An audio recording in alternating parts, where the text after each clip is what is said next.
இனி வீட்லயே பானிபூரி செய்யலாம் எல்லாரும். ஆச்சி பானிபூரி கிட். தமிழ்நாட்டில் 100 நாள் வேலை திட்டத்திற்கான சம்பளத்தை உயர்த்தி மத்திய அரசு அறிவித்துள்ளது.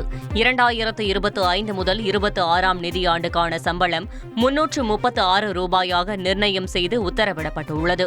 2024 முதல் 25 நிதியாண்டில் 100 நாள் வேலை திட்டத்திற்கான சம்பளம் 319 ரூபாய் வழங்கப்பட்டு வந்த நிலையில் தற்போது புதிய அறிவிப்பின்படி தினசரி சம்பளம் 336 ரூபாயாக உயர்ந்துள்ளது.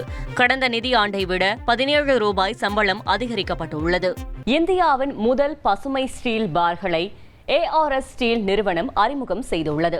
ஒடிசாவில் உள்ள புவனேஸ்வரில் புதிய தொழில்நுட்பத்துடன் தயாரிக்கப்படும் இந்த வகை ஸ்டீல்கள் கட்டுமான துறையில் மிகப்பெரிய மாற்றத்தை ஏற்படுத்தும் என்று தெரிவிக்கப்பட்டுள்ளது. எபிக் குரூப் மற்றும் சென்ட்ரா ஆகிய நிறுவனங்களுடன் இணைந்து இந்த பசுமை ஸ்டீல்கள் தயாரிக்கப்படுவதாக ARS நிறுவனம் தெரிவித்துள்ளது.